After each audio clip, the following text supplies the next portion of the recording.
पूछता हूँ लोगों से, आखिर बच्चे माँ बाप की नाफरमानी क्यों करते हैं। इसमें सबसे बड़ी वजह जो होती है ख़ुद माँ बाप की तरबियत में कोताही होती है। हमारे माँ बाप कितने मुझे मिलते रहते हैं, हम कहते हैं अपने बच्चों की तरबियत करें, वो सब हम बिल्कुल तरबियत करते हैं।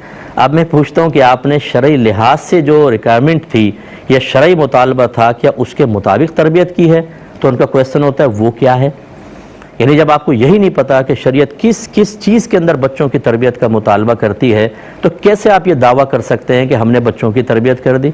बेटा सर ढक कर वॉशरूम में जाओ, खाना खाते हुए सर ढक लो, बड़े आएँ तो सलाम कर लो, पाँव मत हिलाओ, पाँव पे पाँव ना रखो। ये कुछ आदाब सिखाने के बाद हम कहते हैं शायद हमने मुकम्मल तरबियत कर दी। ये नहीं होता है। तरबियत में बहुत सारी चीज़ें होती हैं और तरबियत जो है वो उसका मतलब ये होता है कि तबलीग शै इला कमालिही शैअन फशैअन, किसी शय को दर्जाए कमाल तक पहुँचाना आहिस्ता आहिस्ता। भी कौन सी तरबियत है हमारी जो हम कर रहे हैं, जिसको शरीयत बाद औक़ात मुतालबा भी नहीं कर रही, वो तो हम कर रहे हैं, जिसका मुतालबा कर रही है वो नहीं कर रहे। तो फिर बच्चों को चूँकि पूरा दीन नहीं पता होता, वो बदतमीज़ी कर बैठते हैं। और कभी मैंने ऐसा भी देखा है कि माँ बाप कहते हैं हमारे बच्चे बहुत अच्छे हैं, बहुत तरबियत याफ्ता हैं, हालांकि वो बच्चे गुनाहों में माँ बाप के साथ ताउन कर रहे होते हैं। माँ बाप उनको अच्छे होने का सर्टिफिकेट इसीलिए जारी कर रहे होते हैं कि हमसे बदतमीज़ी नहीं करते, ये हमारी नाफरमानी नहीं करते, सर झुका के बात सुनते हैं। ठीक है, आपके तो करते हैं, क्या अल्लाह की भी फर्माबरदारी करते हैं? क्या अल्लाह रसूल के हक़ में भी बहुत बेहतर ये रहते हैं? क्या दीन इस्लाम की इताअत भी करते हैं? नहीं, वो कोई मसला नहीं है। हमारे साथ ठीक होने चाहिए तो हमारी तरबियत बहुत अच्छी है, हमारे बच्चे बहुत अच्छे हैं। ये पता चलेगा आपको मैदान माशर में कि आपके अगर मफादात आपको हासिल हो रहे थे, इस बिना पर आपने अपने बच्चों को कामिल और परफेक्ट तस्वुर किया, लेकिन मजहबी रिक्वायरमेंट के एतबार से इंतहाई उनको नाक़िस रखा, तो मैदान माशर में आपके मुतालबात पूरा करने पर बच्चों को इनाम नहीं मिलेगा। शरीयत के मुतालबात पूरे करने पर इनाम है और उसमें कोताही पर सज़ा है। और ना आपको कोई ऐसा मकाम मिलेगा मैदान महशर में कि आप अपने बच्चों को अल्लाह की बारगाह में कि अल्लाह ताला इन्होंने पूरी तनख्वाह मुझे ला कर दी थी, सर झुका के बात सुनी थी, माँ ये कहे कि जी जब मैं बीवी के बारे में कहती थी तो बेटा जाके उसको डांट दिया करता था, मेरी सपोर्ट करता था, अल्लाह इसको बख्श दे। ये सिफारिशें आपकी वहाँ काबिल कबूल नहीं होंगी। अल्लाह का अपना कानून है, उस कानून को पूरा करना चाहिए। कितने माँ बाप ऐसे होते हैं जो बच्चों को गुनाहों का रास्ता दिखाते हैं, गुनाहों का रास्ता। वालिद हराम कमा रहा है, वो कहता है बेटा हलाल में गुजारा नहीं होगा, मेरा कहना मानो। और बेटा अगर कुछ बेचारा हलाल की तरफ आने लगे तो वालिद कहता है मैं तुम्हारा बाप हूँ, तुम बाप का कहना नहीं मान रहे हो।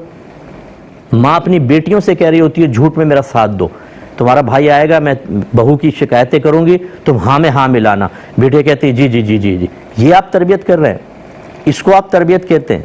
ये फर्मा बरदारी हराम और गुनाह कबीरा है, इसलिए कि नबी करीम सल्लल्लाहु अलैहि वसल्लम ने इरशाद फरमाया कि अल्लाह की नाफरमानी में किसी मखलूक की इताअत जायज़ नहीं है। इसलिए बुरा मत मानिए जो माँ बाप मुझे सुन रहे हैं। मैं नहीं कह रहा हूँ कि आपने बिल्कुल तरबियत नहीं की होगी, लेकिन खुदारा मैदान महशर की गिरफ्त से बचने के लिए एक दफ़ा ज़रा ये जानने की ज़हमत गवारा कर लें कि शरीयत बहैसियत माँ बाप के बच्चों की तरबियत के सिलसिले में हमसे किस चीज़ का मुतालबा कर रही है और क्या हमने वो इस अंदाज से तरबियत की है कि नहीं की। जब आप नहीं करते तो आपके बच्चे बेनमाजी बनते हैं, फिर वो ड्रग्स यूज़ करते हैं, वो माफियाज के साथ मिल जाते हैं, वो लड़कीबाजी के अंदर लग जाते हैं, वो अपना टाइम ज़ाया करते हैं, वो बड़े बड़े गुनाह करते हैं, हत्ता कि ज़िना तक करते हुए हमारे पास तो इतने केसेस आते हैं। मैं तो अवामी आदमी हूँ, रात दिन में पब्लिक से मेरा राब्ता रहता है। किस तरह के बच्चे तबाह हुए अपने माँ बाप की अदम तरबियत की बिना पर।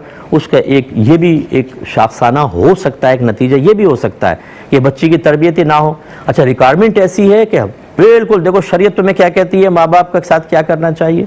अच्छी बात है, आप ये समझाएं, लेकिन आप अपने लिए तो शरीयत को बीच में ला रहे हैं, लेकिन बच्चों की आखिरत के लिए शरीयत कहाँ है?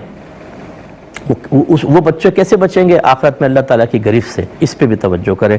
मुझे उम्मीद है कि इंशाअल्लाह माँ बाप पूरा माने बगैर अपना भाई समझ के, अपना बच्चा समझ के, या एक आलिम दीन और लीडर समझ कर, एक रहनुमा मुरब्बी समझ कर मेरी बात पे गुस्सा नहीं करेंगे बल्कि गौर करेंगे। अगर आपको पॉसिबल हो मेरी किताब आप लें, क़ुर्ब इलाही। ये बेस्ट बुक है कि बच्चों की किस अंदाज से तरबियत करनी चाहिए और अपनी बातनी तरबियत कैसे करनी चाहिए। इस सिलसिले में ये बेहद मुआविन किताब साबित होगी।